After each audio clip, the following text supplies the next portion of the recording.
My son stole my necklace and all my family heirlooms, sold them to a pawn shop for pennies to buy gaming equipment for his streaming career. So I gave him two choices. My son Nathan was 19 and still living at home while going to community college. I'd raised him alone after his dad left when he was 5, working 2 jobs to keep us afloat. Nathan was always a good kid, helped around the house, got decent grades, never gave me trouble. He got into gaming during high school, but it was just normal teenage stuff, playing with friends online after homework. Everything changed when he started watching these gaming streamers who made millions playing video games. He became obsessed with becoming a professional gamer and started skipping classes to practice. I told him he could game all he wanted after he finished his degree, but he said I didn't understand that gaming was a real career now. He set up this whole streaming setup in his room with lights and cameras using his birthday money. He'd stream for 12 hours straight to his 10 viewers, thinking he'd blow up any day. Then he started asking for money for better equipment. Said he needed a new graphics card, better monitor, professional microphone, all this stuff that cost thousands. I told him to get a part-time job if he wanted expensive toys. He threw a fit saying I was sabotaging his dreams and that other parents supported their kids' passions. 2 months ago, I went to get my mother's necklace from my jewelry box for my cousin's wedding. The box was empty. Not just the necklace. Everything was gone. My wedding ring from my failed marriage that I kept to sell for Nathan's college, my grandmother's pearl earrings, the tennis bracelet I bought myself when I got promoted, everything. I asked Nathan and he said he didn't know anything about it. Suggested maybe I misplaced them or we got robbed. But nothing else was missing and there was no sign of break-in. I let it go thinking maybe I was going crazy from work stress. Then I noticed Nathan had all this new gaming stuff. 3 monitors, some chair that cost $2,000, a keyboard that lit up like a rainbow, professional streaming camera. When I asked how he afforded it, he said he'd been saving up from streaming donations. I checked his streaming account and he'd made maybe $50 total in 6 months. That's when I went into his room while he was at class and found receipts in his trash. Everything was bought with cash from a pawn shop downtown. The dates matched exactly when my jewelry went missing. The pawn shop receipt showed my mother's necklace sold for $800 when it was worth $5,000. He'd basically given away family heirlooms for pennies to buy gaming garbage. I didn't confront him right away. Instead, I called my brother Keith, who owned an electronics repair shop. Told him everything and asked for his help. Keith was furious and said he'd handle it. While Nathan was at class, Keith came over with his tools. We carefully opened up every piece of Nathan's new equipment. Keith installed these tiny devices he used for testing repairs that would cause random power surges. Not enough to be dangerous, but enough to fry circuits over time. He also adjusted Nathan's internet router to randomly throttle his connection during peak streaming hours. Within a week, Nathan's monitors started flickering. His fancy keyboard would type random letters. His mouse would freeze during crucial gaming moments. His stream would cut out constantly. He was losing viewers and getting frustrated. He took everything back to the store, but since he'd bought it all cash from different places, he couldn't return anything without receipts which he'd thrown away. He tried to get warranty repairs, but the stores said the damage was from power surges, which weren't covered. The best part was when Nathan's streaming computer completely died during his biggest stream ever. Some popular streamer had randomly joined his game and 20,000 people were watching. Right as Nathan was about to win and get noticed, everything shut down. By the time he got back online, everyone was gone, and the popular streamer had blocked him for wasting his time. Nathan spent the next month trying to fix everything. He drained his savings, maxed out the credit card I'd stupidly co-signed for him, even sold his car to buy replacement equipment. But Keith kept visiting when Nathan wasn't home and the problems kept happening. Nathan started blaming our house's electricity and demanded I pay for an electrician. I said I'd handled it and called my friend Robert, who was an electrician. Robert came over, pretended to check everything, and said the issue was Nathan's equipment drawing too much power. He recommended Nathan use only one device at a time. Nathan lost it and said I was trying to ruin his career. Finally, after Nathan's 5th computer crashed, he broke down crying. Said his life was over, his streaming career was dead, and he'd wasted all this money. That's when I told him I knew about the jewelry. I showed him the pawn shop receipts I'd gotten from the owner after explaining the situation. Nathan tried to deny it, then said he'd pay me back when he made it big streaming. I laughed and told him about Keith's devices, about Robert lying, about how I'd orchestrated everything. He called me evil and said I'd destroyed his dreams. I told him he destroyed my memories first. Those jewelry pieces were all I had left of my mother and grandmother who raised me. He sold my history for some stupid lights and a fancy chair. I gave Nathan 2 choices. He can move out right now with just the clothes on his back, or he can stay here and work full-time to pay me back every single penny those heirlooms were worth. Nathan sits on the couch staring at his hands like they belong to someone else. I watch the reality sink in across his face. He has no car anymore because he sold it for more broken equipment. He has no money for rent or deposit anywhere. He has no friends left to crash with because he cut them all off to stream 12 hours a day to strangers who didn't care about him. He looks up at me with these hollow eyes and asks how much he owes. $5,000 for the necklace alone, I tell him, plus another $3,000 for the other pieces. His face goes completely white. He opens his mouth, but nothing comes out. I can see him doing the math in his head, trying to figure out how he'd ever pay that back. $8,000. He makes $0 right now. He has negative money with that maxed out credit card. I cross my arms and wait for his answer, even though we both know he only has one choice. Nathan chooses to stay because leaving would mean sleeping on the street. That night, we sit at the kitchen table and I lay out the terms like a contract. He has 1 week to find a full-time job. Once he's working, he pays me $400 every month until the debt is cleared. He follows a 10 p.m. curfew every night, no exceptions. And here's the part that makes his jaw clench: 0 gaming and 0 streaming until he's paid back at least half the total. I watch him struggle not to argue. His hands keep clenching into fists and then releasing. His leg bounces under the table. He wants to scream at me, but he knows he has no leverage here. Finally, he asks if he can at least keep his phone. Yes, I tell him, but I'm blocking his credit card from any gaming purchases since I'm the co-signer who'll be stuck paying his debt when he defaults. He nods slowly. He signs nothing because this isn't a real contract, but we both know he's trapped. Nathan starts job hunting the next morning. I hear him in his room typing on his laptop, probably filling out applications online. When I leave for my first job, he's still at it. I spend the whole day at work feeling this weird mix of satisfaction and something else I don't want to think about too hard. The satisfaction makes sense. He stole from me and now he's facing consequences. But there's this other feeling underneath, something that almost feels like guilt, and I push it down every time it surfaces. When I get home that evening, Nathan's sitting at the kitchen table with his laptop. He tells me he has 3 interviews lined up for tomorrow. His voice sounds flat and defeated. I ask him what kind of jobs, and he says fast food, retail, warehouse work, places that hire anyone with a pulse. I nod and tell him good luck. He doesn't respond. Later, I see him staring at his resume on the screen.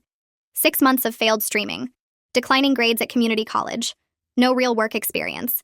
He's 19 years old and his resume makes him look unemployable. I almost feel bad for him. Almost. Keith calls me 2 days later. He says he needs to talk about Nathan and asks if I can meet him for coffee. We meet at the diner near his shop. My brother looks uncomfortable the moment I sit down. He orders coffee and doesn't touch it. Finally, he tells me he's been thinking about what we did to Nathan's equipment. I feel my defenses go up immediately.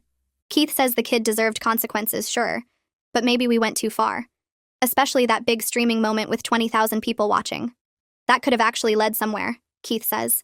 I remind him that Nathan stole our mother's necklace. Keith nods but then says something that makes me angry. He says Mom would be more upset about her grandson being deliberately humiliated than about jewelry she never got to wear anyway. I tell Keith he doesn't know what Mom would have wanted. Keith looks at me sadly and says he knows her well enough. We finish our coffee in silence.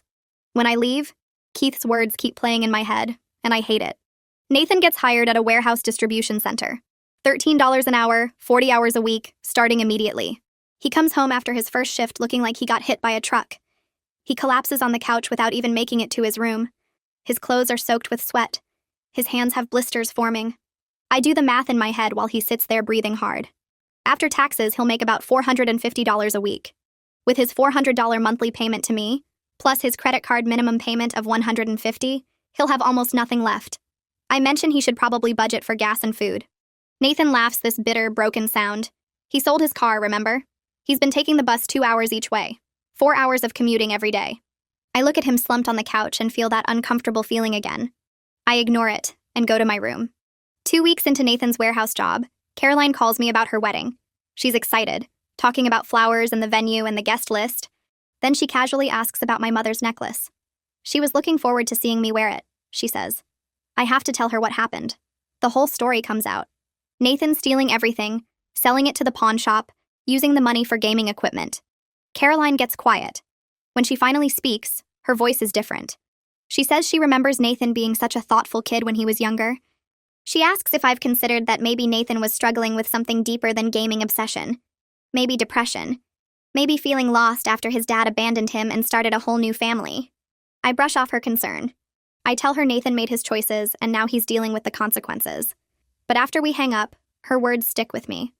I remember how Nathan changed after his dad got remarried. How he stopped talking about his father entirely. How he threw himself into gaming like he was trying to disappear into it. The house phone rings on a Wednesday afternoon. I'm home between my 2 jobs. The automated message says Nathan's credit card account is 60 days past due. Balance of $3,200. Minimum payment now $250 monthly with late fees. I wait until Nathan gets home from the warehouse. He looks exhausted as always. I confront him about the credit card debt. At first he tries to deflect, but I don't let him. Finally, he admits he'd been using it for months before the jewelry theft. Smaller equipment upgrades. Paying to promote his streams to get more viewers. He thought he'd pay it back when he made it big. When he got famous. When the money started rolling in. I stare at my son and realize he was living in a complete fantasy world. The minimum payment is now $250 monthly. Combined with his payment to me, that's $650. He makes about $1,800 monthly after taxes. Minus 4 hours of bus fare daily. Minus food. He's going to barely survive. I see him doing the same math and watching his face crumble. I can't sleep on Saturday night.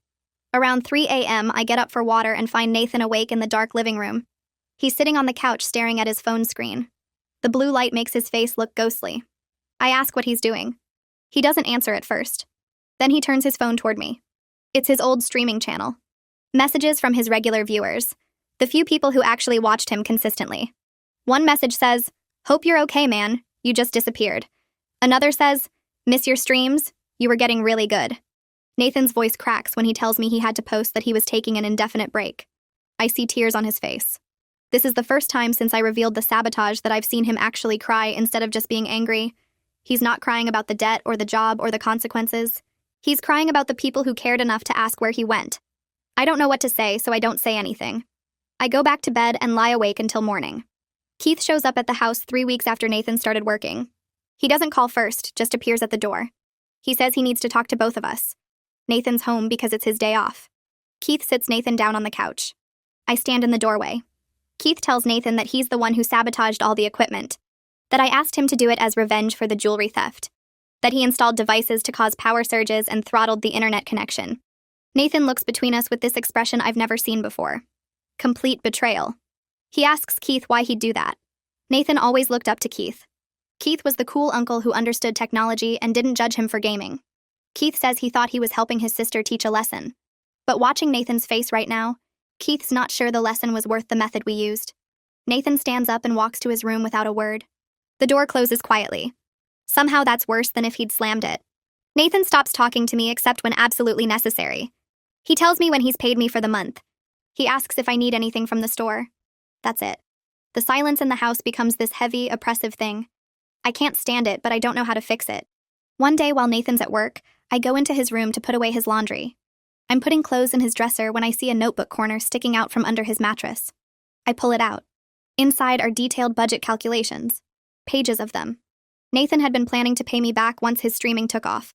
Lists of subscriber goals and donation targets. And then on the last page, a list of things he wanted to buy me. A replacement necklace. A vacation somewhere nice. A new car to replace my aging one. The notebook is dated from 2 months before I discovered the theft. Before everything fell apart. I sit on his bed holding this notebook and realize Nathan actually believed his fantasy would work. He thought he'd make enough money streaming to fix everything and give me a better life. He wasn't just being selfish. He was being delusional, yes. But he wanted to make things right. I put the notebook back exactly where I found it and leave his room. I don't tell him I found it. 3 weeks into Nathan's warehouse job, my phone rings at work. The number shows up as the distribution center where Nathan's employed. I step outside to take the call. The supervisor introduces himself as Greg Smith and says he needs to talk to me about Nathan. My stomach drops. Greg explains that Nathan fell asleep during his shift today, nearly caused an accident when he nodded off while operating a pallet jack. This is his second warning this month. One more incident and Nathan's fired. Greg asks if everything's okay at home because Nathan seems exhausted all the time. I thank him for calling and hang up. When Nathan gets home that evening, he looks worse than I've ever seen him. His eyes have dark circles underneath, his shoulders slump forward, and he's moving like every step hurts. I ask him about work, and he sits down heavily on the couch. He tells me he's been doing mandatory overtime, 50 hours every week, trying to pay down his credit card faster. The bus route to the warehouse takes 2 hours each way, so he's leaving the house at 5 in the morning and getting home after 8 at night. He's working 10-hour shifts, riding 4 hours daily on public transportation and barely sleeping. When I suggest he cut back the overtime, he shakes his head. The credit card interest is eating him alive. Every month he pays $250 and the balance barely moves because of the interest charges. He can't afford to work less. I watch him drag himself to his room and realize something I didn't want to admit. The punishment I designed isn't teaching him anything about consequences anymore. It's just breaking him down physically, grinding him into nothing. This isn't justice. This is just cruelty wearing a different mask. I spend the weekend thinking about that notebook hidden under Nathan's mattress, the one where he planned to pay me back, where he listed gifts he wanted to buy me once streaming made him rich. He wasn't just being selfish when he stole the jewelry. He was delusional, yes, but he genuinely believed he'd fix everything. I look at my bank account on Monday morning. My emergency savings sits there, money I've been putting away for years. $3,200 would wipe out Nathan's credit card completely.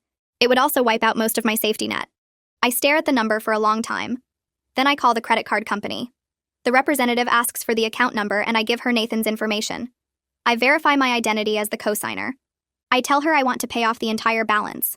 She processes the payment and confirms the account is now at zero. I hang up and immediately wonder if I just made a huge mistake. 2 weeks later, Nathan's monthly statement arrives in the mail. He opens it at the kitchen table and stares at the paper for a full minute without moving. Then he brings it to me, his face confused. He asks what happened. I tell him I paid it off using my emergency savings. He just stands there holding the statement. I explain that he still owes me for the jewelry, every cent of that debt remains. But I won't watch him destroy his health over credit card interest that I helped create by co-signing in the first place. Nathan asks why I'd help him after everything he did. I tell him because I'm still his mother even when I'm angry at him. Because watching him work himself into exhaustion isn't teaching him responsibility. It's just hurting him. Nathan's eyes get wet and he thanks me quietly. I don't mention the notebook. I don't tell him that finding his plans to pay me back changed how I see what he did. Some things he doesn't need to know. The doorbell rings on a Saturday afternoon 3 weeks later. I answer it and find a girl I vaguely recognize from Nathan's high school years standing on the porch. She's got dark hair pulled back in a ponytail, and she's wearing a college sweatshirt. She asks if Nathan's home, says her name is Bonnie McIntyre. I remember her now from when Nathan was 16, before the streaming obsession took over. She used to come over to study with him. I tell her Nathan's home and call for him. When Nathan comes out and sees Bonnie, his whole body goes tense. She tells him she's been messaging him for months with no response. She's worried because he cut off all his friends when he got obsessed with streaming, and she heard through other people that something bad happened. Nathan tries to brush her off, says he's been busy with work. Bonnie doesn't accept that. She tells him she drove 40 minutes to check on him because that's what real friends do. She asks if they can talk privately. Nathan looks at me, then back at Bonnie, and finally nods. They go out to the front porch and I go to the kitchen, but the window's open and I can hear everything. Bonnie tells Nathan that his real friends missed him. The people who actually knew him, who cared about him before streaming, they didn't disappear. He disappeared on them. She says streaming viewers aren't the same as people who know your history, who remember when you were just a regular person. Nathan's voice cracks when he responds. He admits he threw away real relationships for an audience that vanished the second his content stopped. He tells her about the equipment failures, about losing everything, about how nobody stuck around when the streams ended. Bonnie asks if he learned anything from it. Nathan says he learned that fame isn't friendship, that thousands of viewers don't equal one real person who actually cares.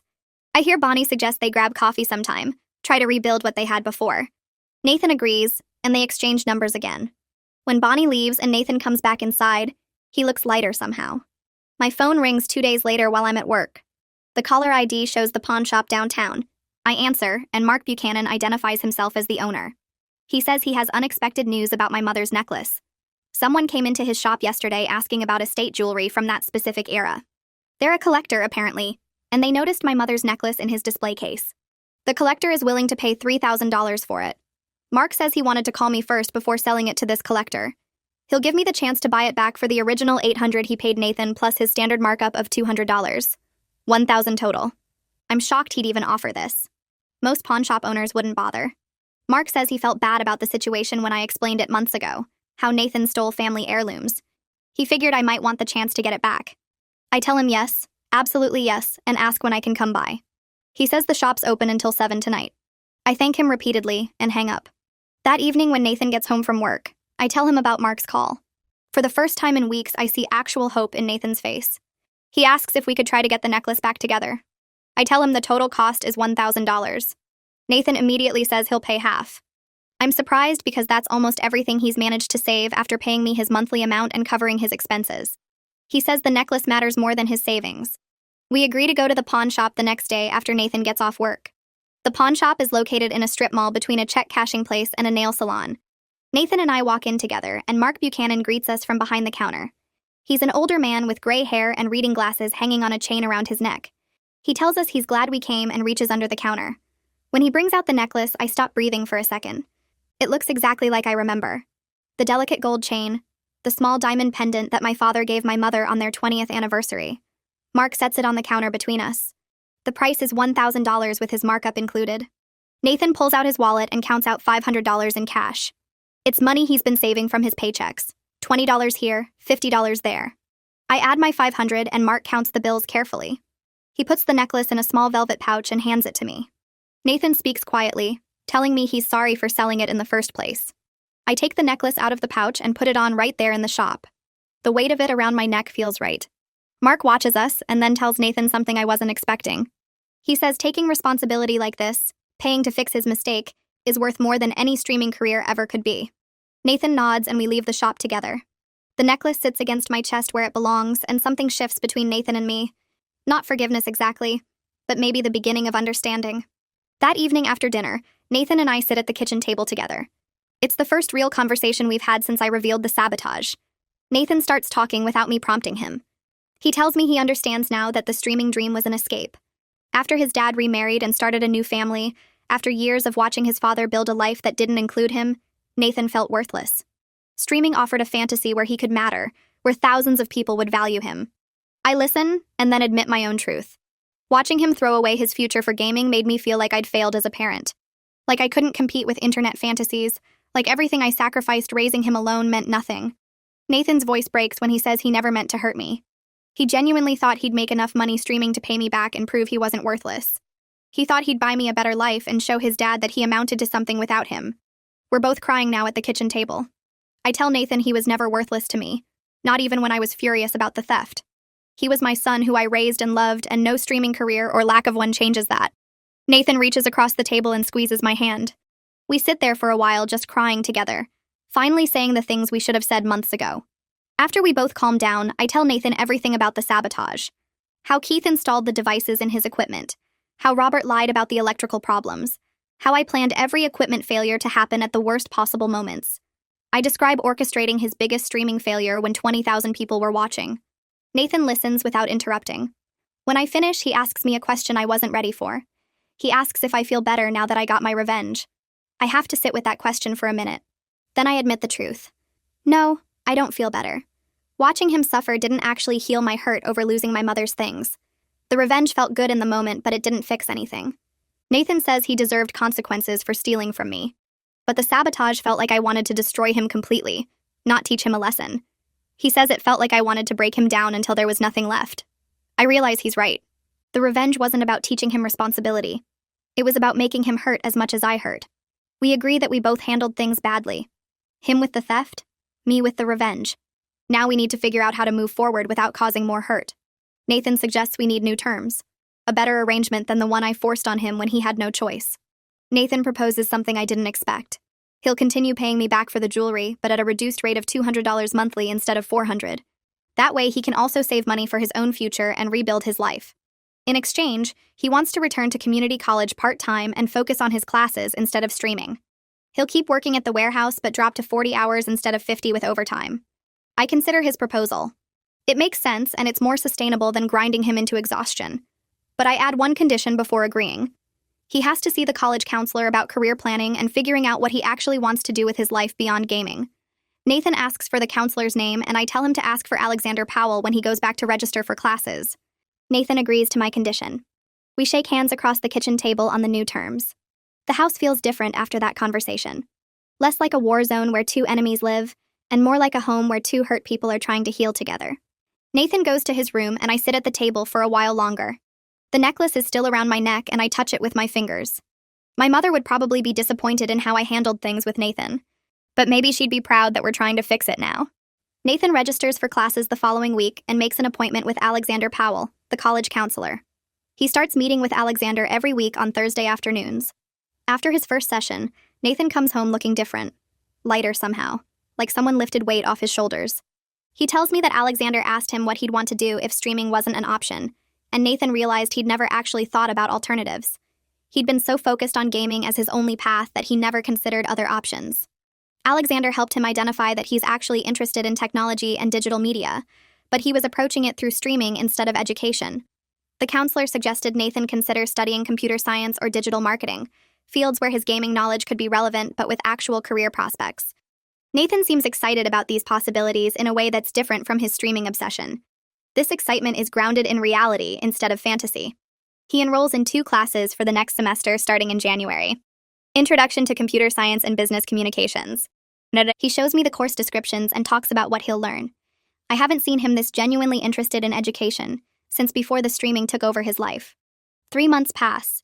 Nathan keeps working at the warehouse, attending his counseling sessions and preparing for his classes to start. Then one evening he comes home with news. He got promoted to a supervisor position with a raise to $17 an hour. He's excited for the first time in months, talking fast about how the promotion happened. His manager told him the promotion came because he showed up consistently and worked hard even when he was exhausted. Reliability matters more than talent in most jobs, his manager said. Nathan tells me he finally understands what I was trying to teach him about real work versus fantasy careers. Streaming promised quick success and fame, but real careers are built through showing up day after day and doing the work. He asks if he can increase his monthly payment to me now that he's making more money. He wants to pay $250 instead of $200, trying to pay off the debt faster so we can fully move past everything that happened. I agree to the increase and tell him I'm proud of his progress.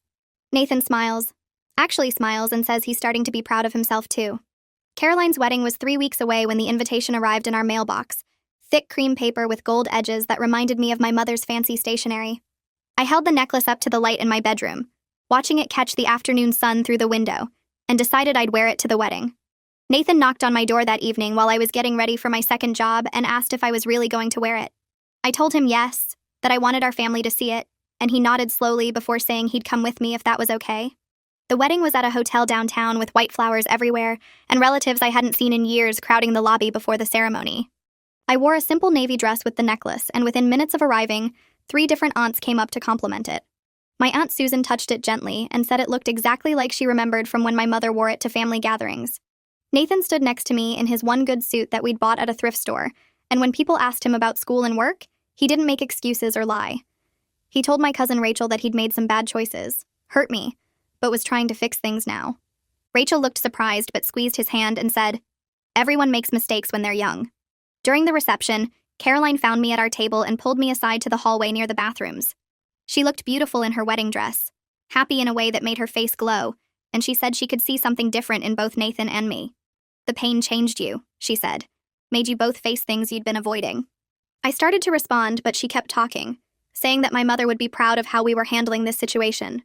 Not the revenge or the theft, Caroline clarified, but the hard work of actually forgiving and rebuilding instead of just staying angry. I felt tears starting and blinked them back, realizing she was right about my mother. Mom always said family was more important than things, that people mattered more than jewelry or money or pride. She would have been heartbroken about the theft, but she would have cared more about whether Nathan and I could find our way back to each other. Caroline hugged me and went back to her new husband, and I returned to the table where Nathan was talking to Keith about something. That night after we got home, Nathan thanked me for letting him come to the wedding, said it meant a lot that I didn't exclude him from family events. I told him we were still family even when things were hard, and he smiled a little before heading to his room. Nathan's first semester back at community college started in January, and I watched him become a different person over those 4 months. He'd come home from the warehouse exhausted, but would still sit at the kitchen table with his textbooks, working through programming assignments or writing papers for his communications class. His computer science class was teaching him basic coding, and he'd explain concepts to me while making dinner, talking about variables and loops and functions with actual excitement in his voice. The business communications class taught him about professional writing and presentations, skills he said would help in any career he chose. I'd never seen him this engaged with school, not even in high school when he got decent grades. This was different. Focused energy instead of just going through motions. When his grades came in at the end of the semester, he showed me the transcript with a huge grin. B+ in computer science, A- in business communications. He'd worked hard for those grades, studying during his breaks at the warehouse and staying up late to finish assignments. We celebrated with takeout Chinese food, his favorite, and he told me about his plans for next semester. He wanted to take 2 more computer classes and maybe an economics course, building toward a degree in information systems.